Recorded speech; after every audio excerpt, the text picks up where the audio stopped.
Boa noite. Estamos aqui com o padre Jandir Antônio Reis e o Deus e Clã para a gente falar um pouco sobre como se apaixonar por Cristo. Essa é uma entrevista que eu pensei em elaborar através de do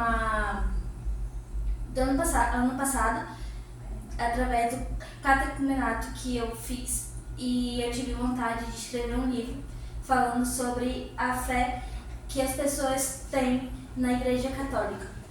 E o padre eu conheci esse ano, e o Deus Clã também, ele falou, me deu a ideia e super apoiou eu dar seguimento a esse passo, essa vontade que eu tenho de escrever algo diferente das coisas que eu já escrevi, que são romances, contos e crônicas. E é isso. E a gente vai começar hoje essas entrevistas com o padre Jandir Antônio Reis, que vai falar um pouco da sua trajetória e vai responder algumas perguntas. Em primeiro lugar, gostaria de saudar a todos, para esse momento de uma conversa, de um diálogo, para a gente se conhecer melhor e, como foi falado, também conhecer melhor Jesus Cristo, apaixonarmos por Cristo, sua vida, sua morte e sua ressurreição, que é um mistério que nós todos celebramos em cada Eucaristia. Então, como já foi falado, eu me chamo Padre Jandir Antônio Reis, sou pároco da paróquia Divino Espírito Santo, no Jardim Novo Mundo, em Goiânia, e sou da Congregação dos Missionários da Sagrada Família. Já sou padre há mais de 30 anos e, no momento, me dedico então à pastoral aqui nessa paróquia. E é uma alegria estar com todos vocês e poder nos comunicar. Vamos pedir que o Divino Espírito Santo, que é o padroeiro da nossa paróquia, daqui a uns dias já estaremos celebrando Pentecostes, seja também um momento de nos fortalecer nessa caminhada e pedir que o Espírito Santo nos ilumine nessa conversa, nesse diálogo que vamos ter. Vinde, Espírito Santo, enchei os corações dos vossos fiéis e acendei neles o fogo do vosso amor. Enviai o vosso Espírito e tudo será criado, e renovareis a face da terra. Oremos. Ó Deus, que instruístes os corações dos vossos fiéis com a luz do Espírito Santo, fazei que apreciemos retamente todas as coisas, segundo o mesmo Espírito, e gozemos sempre da sua consolação. Por Cristo Senhor nosso. Amém. A primeira pergunta é: qual é o significado da Eucaristia na Igreja Católica e por que é considerado um sacramento importante? Bem, então, falando um pouco sobre o sacramento da Eucaristia, a primeira coisa que devemos ter presente é que foi o próprio Cristo que instituiu a Eucaristia. Todos nós lembramos da celebração da Ceia do Senhor. A ceia pascal era uma tradição antiga do povo judeu que celebrava a Páscoa da libertação, e quando faziam uma comida, principalmente com pães ázimos, com ervas amargas, eles celebravam a recordação da libertação da escravidão do Egito, a passagem no Mar Vermelho, a caminhada pelo deserto e depois a conquista da terra prometida. Jesus, antes da Páscoa dos judeus, quis também celebrar a Páscoa com os seus discípulos. Então se reuniu no cenáculo, e diante deles ele tomou o pão, partiu o pão, primeiro agradeceu a Deus e entregou aos seus discípulos, dizendo que isso era o corpo dele. Depois fez a mesma coisa com o vinho, dando graças a Deus e distribuindo esse vinho para os discípulos, dizendo que aí começava uma nova aliança. E no final disse assim: façam isso em memória de mim. Então, fazer em memória de Jesus é o que nós fazemos em cada Eucaristia. A Eucaristia é sempre como que um celebrar de novo Cristo se entregando por nós, seu corpo, seu sangue, pela vida do mundo. Então, o sacramento da Eucaristia tem seu fundamento em Jesus Cristo e só tem sentido se nós celebrarmos fazendo essa memória, né, atualizada sempre do Cristo que dá a sua vida por todos nós. E se faz comida, né, alimento, que talvez é o que mais a humanidade precisa e que a gente sabe também que o próprio São Paulo, depois quando ele fez memória sobre a Eucaristia, escrevendo aos Coríntios, dizendo que é escandaloso celebrar a Eucaristia enquanto alguns comem e outros passam fome. Então a Eucaristia sempre deve nos levar a compreender que a vontade de Deus é que todos tenham um alimento, né? E na vida cristã a gente não poderia ficar indiferente diante da realidade da fome que o mundo vive. Então é uma luta constante, né? Celebrar a Eucaristia, celebrar o Cristo presente que veio para que todos tivessem vida e vida em abundância. Então é um pouco nesse sentido que a Eucaristia tem o seu fundamento em Cristo e ela tem a sua importância, né, como celebração da memória em Cristo que celebramos em cada Santa Missa. Padre Jandir, como a Eucaristia se relaciona com a vida diária e a fé de uma pessoa? A Eucaristia, dizia o Papa Francisco, né, de saudosa memória, fez um mês agora, né, da sua Páscoa, do seu falecimento. O Papa Francisco sempre dizia que a Eucaristia não era um prêmio para os que se consideram justos, mas é a presença do Cristo como remédio para os pecadores, para que eles se sintam fortalecidos para vencer o pecado, vencer às vezes também o desânimo, né, a falta de esperança, os problemas do dia a dia, e poder se alimentar do Cristo e nele encontrar forças para seguir adiante.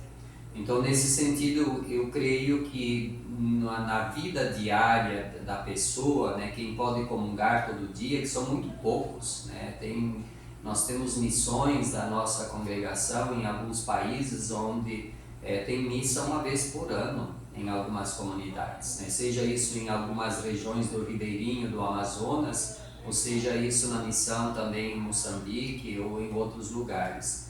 Então a gente sabe que mesmo sem a Eucaristia, muitas comunidades cristãs sobrevivem através da palavra de Deus, né? E quando o padre chega então para celebrar a Eucaristia. Mas ela fortalece a vida de fé do cristão, né? Por que isso acontece, padre? Por falta de padres, né? Então isso é uma questão assim que já foi discutido, até o sínodo, né, que nós acabamos agora há pouco, né, trazia presente um pouco essa realidade de muitas comunidades que ficam muito distantes e não tem a presença de um sacerdote, né? Então não é por eles não querer, mas é pela realidade, às vezes pela distância, pelas dificuldades e pela questão do sacerdote viver muito longe dessas comunidades. Então a organização depende muito de como chegar nessas comunidades. E com isso a gente pode dizer, eles não são menos santos do que nós que comungamos muitas vezes, né? Até porque não tem culpa nenhuma, né, por estarem vivendo em distâncias enormes, às vezes com tantas dificuldades para chegar lá. Então eu acredito que eles são muitas vezes até pessoas de uma fé muito grande porque sobrevivem, né, com suas orações, né, com seus encontros, às vezes dominicais, através de um líder, né, onde partilham a palavra de Deus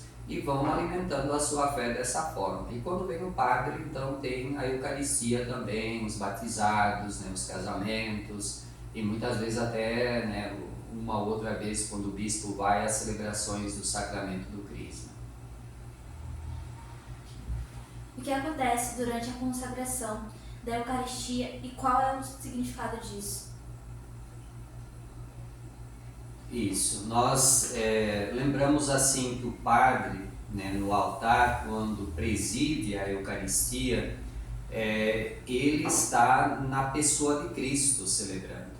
Como eu falei antes, cada celebração é sempre um celebrar de novo, é Cristo que está aí, né? Então nós chamamos assim a hora da consagração da Eucaristia, né? Aquilo deixa de ser pão e deixa de ser vinho para ser o corpo e o sangue de Cristo, né? Corpo e sangue significa a totalidade de Cristo que se faz presente em nossa vida, né? Então, nesse sentido, na hora da consagração, né, nós temos essa transformação, né, do pão em corpo de Cristo, do vinho em sangue de Cristo. E essa é a importância, né? Portanto, a gente lida com algo profundamente sagrado. A gente sabe que as pessoas têm uma devoção muito grande à Eucaristia, né? Mas a Eucaristia também, ela mais do que apenas para ser venerada, ela é um alimento, é Cristo que se doa, que se entrega em cada celebração de novo. Não que nós não podemos venerar, né? ou não podemos adorar o Cristo na Eucaristia, mas nós temos que lembrar que, em primeiro lugar, Ele é alimento para a nossa vida, né? Então, Jesus, na missa, se faz presente e nós o comungamos, né? Comungamos o ser total de Jesus Cristo, né? Não é apenas o pão e o vinho, o sangue e o corpo, né? Simboliza a totalidade do Cristo presente, né? na sua história, da sua encarnação, o seu ser Filho de Deus na Eucaristia que comungamos. Como podemos nos preparar melhor para receber a Eucaristia e aproveitando os seus benefícios espirituais? Deus e clã, é sempre importante a gente ter presente que para recebermos a Eucaristia precisamos sempre nos preparar, né? Eu acho que cada celebração da Santa Missa é uma preparação, né? Que a gente tem toda a ritualidade da missa, né? Começando a invocação da presença de Deus, né? Depois pedindo perdão a Deus, depois nos preparando através da escuta, de abrir o ouvido para escutar o que Deus tem a nos falar através das Sagradas Escrituras, e depois começamos o rito eucarístico, né? que começa com a apresentação das ofertas e depois todo o rito também da consagração. Então a pessoa na própria missa já vai se preparando, né? Isso não significa que ela não tenha que se preparar também antes, né? Fazer o seu exame de consciência, né? Para ver como ela está. E como eu dizia antes, nas escrituras, né? O primeiro a escrever sobre a Eucaristia foi Paulo, escrevendo aos Coríntios, e nessa carta ele disse que aquilo que ele mesmo recebeu dos demais discípulos, ele transmite também para a comunidade, né? Recordando as palavras que Jesus usou na instituição da Eucaristia.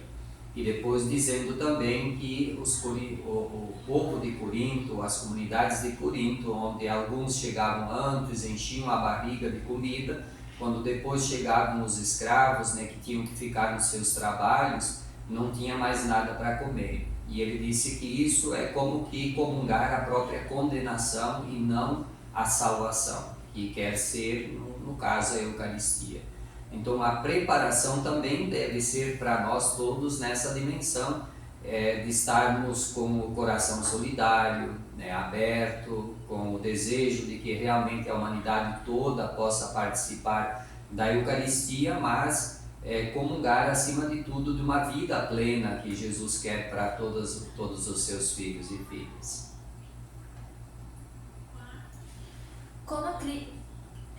O que é o sacramento da Crisma e qual é o seu significado na vida de um católico?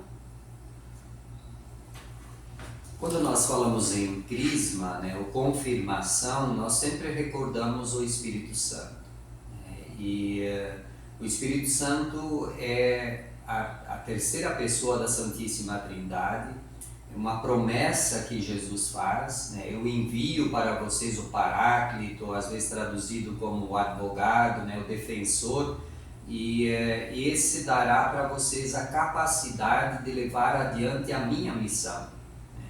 Então, o Espírito Santo é a força divina em nossa vida, que nos capacita, nos anima, nos encoraja para sermos aquele vento transformador ou aquele fogo transformador que são símbolos do Espírito Santo, seja o vento, seja o fogo, seja a pomba, né, que simboliza também a própria paz.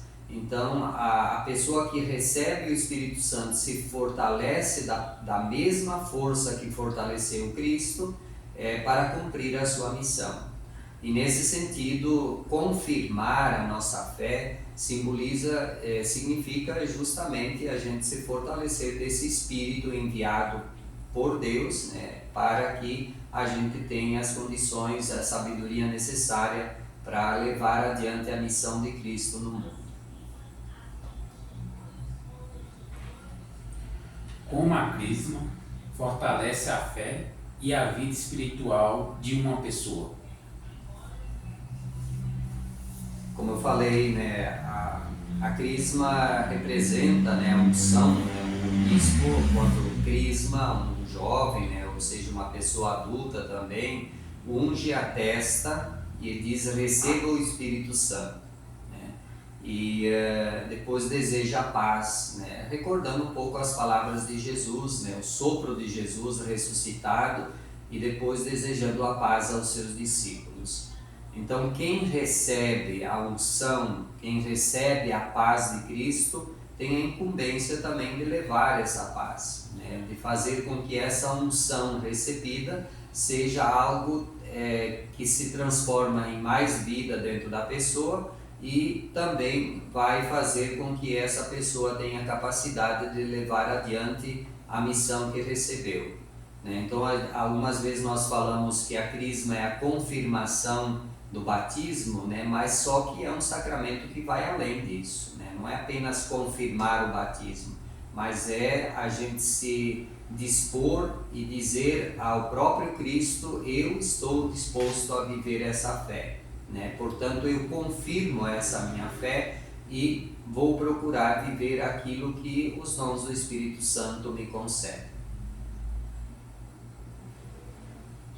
Como sabemos se Deus está falando conosco no mundo em que vivemos hoje? Todos os tempos, né, se a gente vai olhar a história da humanidade, elas têm suas dificuldades e têm também suas coisas boas, né? Então, nós não podemos dizer que um tempo é pior do que o outro, né? Nós vivemos um tempo muito acelerado, né? Um tempo onde parece que falta tempo para todo mundo, né? E nós corremos demais, né? E às vezes não temos a capacidade de parar, de silenciar, talvez até nos dificulta a escuta, né? Nós vemos assim nesses dias agora que nós estamos lendo o Evangelho de João, né? João insiste, né, no verbo permanecer. Diz o que é permanecer, né? E até eu falava sobre isso ontem à noite na missa, né? Porque o verbo permanecer nos convida em primeiro lugar a parar, né? A fixar nosso olhar, nosso pensamento, nosso coração em alguma coisa, né? E no mundo que nós vivemos tão acelerado, às vezes a gente já não está mais preparado para isso, né? Então nós até pegamos o celular, mas se no celular alguém fala um pouquinho demais, a gente já passa adiante. Se é para ler algum texto e ele tem algumas linhas a mais para ler, a gente já quer ver outra coisa, né? A gente não permanece mais. E isso dificulta a pessoa talvez viver uma experiência espiritual mais profunda, né? Porque nós vivemos quase como que aéreos, né? Num mundo acelerado, né? Que não permite mais que a gente se fixe em algo que tem a ver com a espiritualidade cristã, que tem muito a ver com silêncio, com escuta, com contemplação, né? E talvez assim, nesse sentido, nesse mundo que nós vivemos, temos algumas dificuldades para nos concentrar de verdade. Mais uma vez eu volto ao Papa Francisco, que dizia assim que nós precisamos nos deixar surpreender por Deus. O que é deixar-se surpreender? É justamente ver nas pequenas coisas, né, como Deus se faz presente. Que às vezes a gente também quer fazer uma experiência de Deus, mas a gente quer quase que como um grande milagre na nossa vida, e ele não acontece e a gente se frustra, né? E o Papa dizia, não, os pequenos sinais que Deus vai mostrando para nós precisamos deixar que eles nos surpreendam, né? Nos dar conta, né? Tomar consciência deles, e eles que vão como que dinamizando nossa vida numa dimensão mais espiritual, mais profunda. E talvez hoje nós precisamos nos deixar sim surpreender por Deus mais vezes. Olha, eu fiquei Foi o que a gente estava conversando ontem. Sinceramente mesmo, né? Padre Jandir, como sabemos se a dor ou o vazio que eu sinto é o fim, ou é apenas o começo de uma nova vida? Dor, né, sofrimento são partes da vida. Não tem um ser humano, uma criatura que possa dizer eu nunca senti uma dor, eu nunca tive um sofrimento, eu nunca passei por alguma frustração. Elas são parte da vida. Agora, vai depender muito do que a gente faz, né, de como nós assimilamos, né, essas questões do sofrimento humano em nós. Então, vamos dizer assim, o sofrimento pode ser tanto algo que vai nos ajudar a ter mais sabedoria, né? Os grandes santos, né, principalmente os místicos da história da igreja, foram pessoas que passaram por muitos sofrimentos, né? E a Santa Teresa, por exemplo, chamava de a noite escura, né? São João da Cruz também falava isso, né? E às vezes a gente pensa assim, a noite sempre é passageira, né? Sempre tem um novo dia que nasce. Então, penso que nós precisamos também, nesses momentos de frustração, de dor, de sofrimento, pensar que sempre tem um novo dia, né? E contar sempre com a graça, a força de Deus para isso. Então, abrir o coração através da oração, né? Que é tomar consciência da presença de Deus também nesses momentos. Às vezes eu fico, né, e gosto muito, né, de uma música do Milionário Zé Rico, né, que chama Passos ou Pegadas na Areia, né, que diz que a pessoa viu depois que ela morreu, né, passou um filme na cabeça dela, e ela foi, de repente, ela se deu conta que nos momentos mais difíceis da vida dela apareciam só duas pegadas, né, de uma pessoa caminhando, e ela reclamou com Deus, mas justamente nesse momento você me abandonou, né? E Deus disse, não, nesse momento eu te carregava, os passos que aparecem na areia são os meus. Então eu penso assim que Deus não nos abandona em nenhum momento da nossa vida.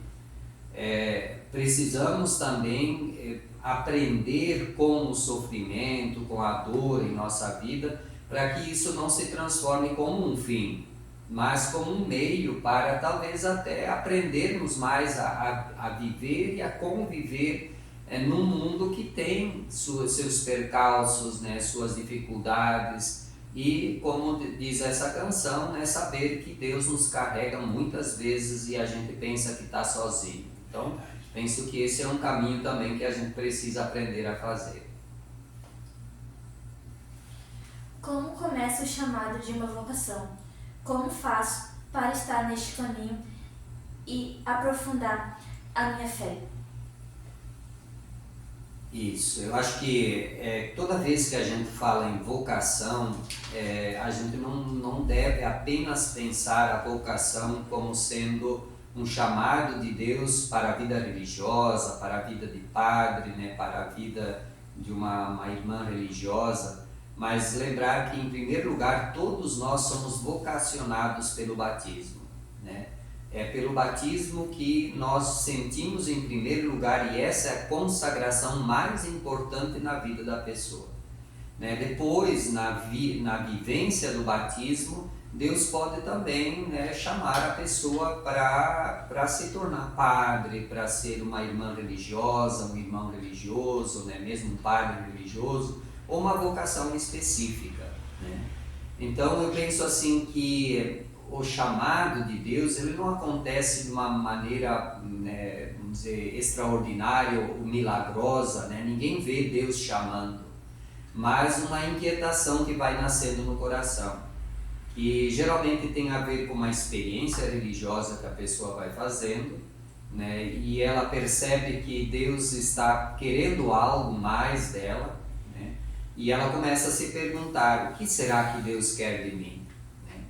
E às vezes essas inquietações que nascem no coração da pessoa fazem com que ela procure uma ajuda, né, um discernimento, conversa com alguém, né? Então nós temos essa bonita experiência da vocação de Samuel na Bíblia, né? E Samuel também não conseguia entender a voz de Deus, mas ele teve ajuda, né? Então até que ele descobriu e soube dizer: eis-me aqui, né? E esse eis-me aqui significa também um abrir o coração para responder ao chamado de Deus. Então eu penso que também para nós, né, nesse mundo que nós vivemos, o chamado de Deus acontece em meio a essa realidade toda que vivemos, né? Uma inquietação que nasce e uma resposta que Deus espera de todos nós. Como faço para mim, sendo jovem ou homem, que gostaria de viver a castidade no mundo que nós vivemos com tanta tecnologia? É uma pergunta desafiadora, né? Em primeiro lugar, Deus não quer que todos vivam a castidade. Castidade também é muito mais do que, vamos dizer, não ter alguma relação sexual, por exemplo. Castidade tem a ver com casamento, né?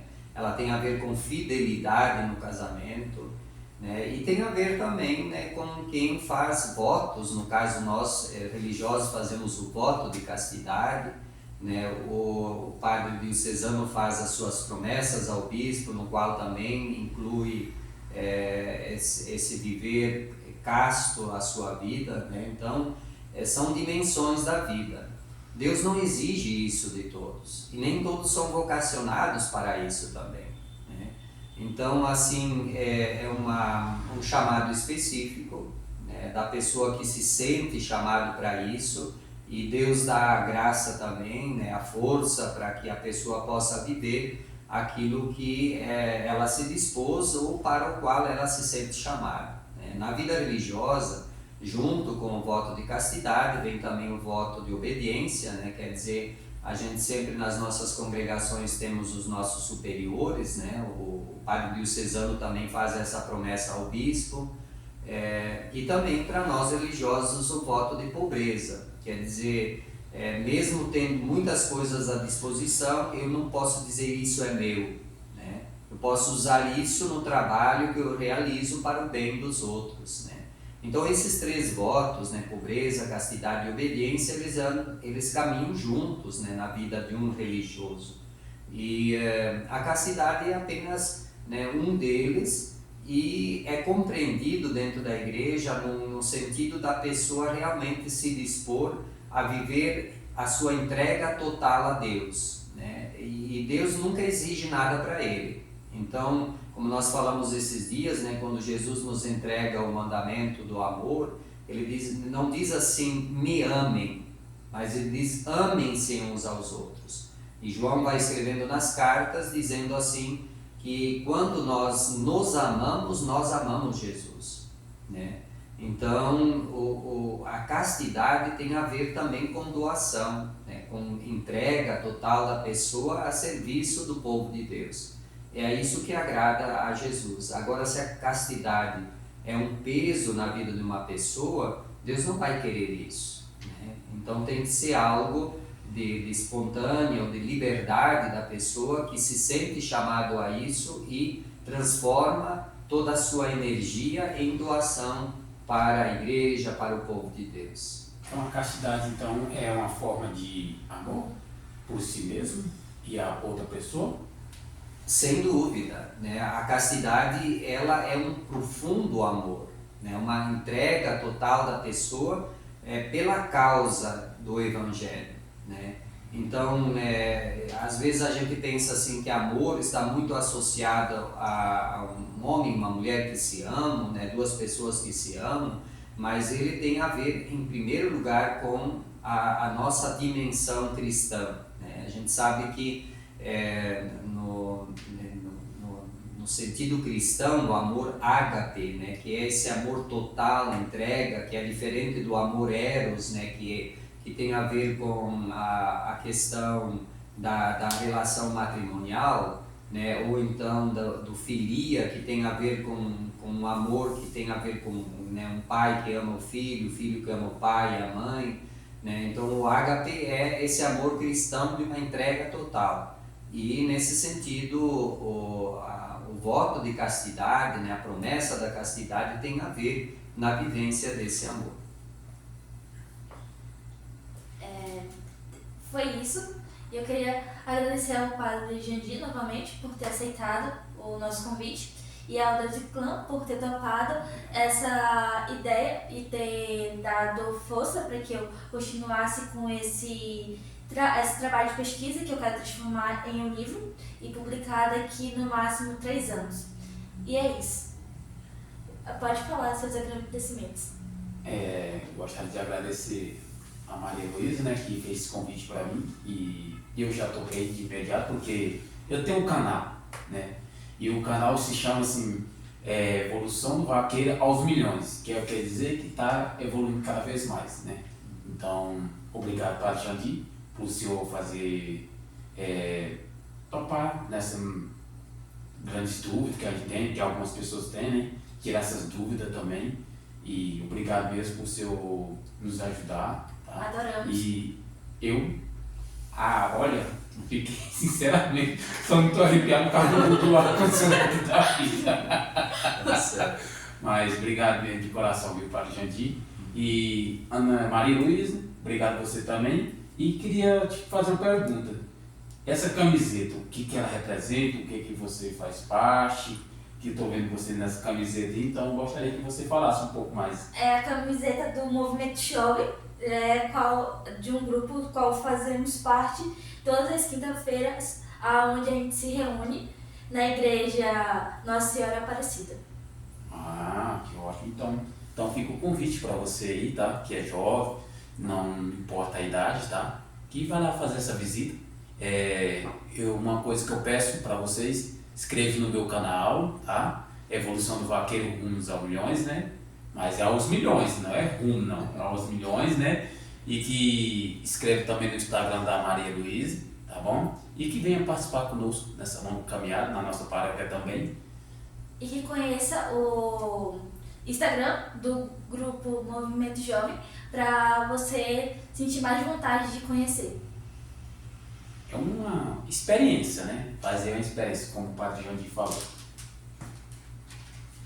Bem, eu também agradeço, né, a Maria Luísa e o Deus e Clã, né, que vieram aqui, né, para a gente bater esse papo, né, descontraído, assim, sem muita preparação, né, mas eu acho que é assim que a gente vai aprendendo também. Então, muito obrigado a vocês, como vocês falaram. O Movimento Jovem é um grupo que se reúne todas as quintas à noite na Capela Nossa Senhora Aparecida, que pertence aqui à Paróquia Divino Espírito Santo, fica no bairro Água Branca. Então é uma oportunidade para a juventude se cultivar, onde nascem também essas perguntas, né, que a gente vai tentando responder, e no grupo também vocês podem ir vivendo uma experiência espiritual profunda. Então, muito obrigado a vocês e muito obrigado também para quem nos escuta, para quem nos acompanha. Que Deus abençoe a todos. Boa noite. Boa noite. E que se inscreva no canal, compartilhe, tá? E que nos ajude a divulgar cada vez mais esse vídeo, essa live. Tá? Teremos mais encontros. Padre Jandir, se o senhor puder nos encerrar com um momento de oração, a gente agradece. Isso, nós estamos nos preparando aqui na paróquia para a novena do Divino Espírito Santo, né? E nos pedir para Maria, que esteve presente no cenáculo, né, na vinda do Espírito sobre os discípulos, para que ela, como intercessora, sempre nos ajude a viver a nossa fé e a compreender também mais esse mistério da nossa fé. Ave Maria, cheia de graça, o Senhor é convosco. Bendita sois vós entre as mulheres, bendito é o fruto do vosso ventre, Jesus. Santa Maria, Mãe de Deus, rogai por nós, pecadores, agora e na hora de nossa morte. Amém. Que Deus abençoe a todos nós, né, e nos dê força para seguirmos adiante em nossa vida espiritual. Em nome do Pai, do Filho e do Espírito Santo. Amém. Amém. Então, até logo, até a próxima.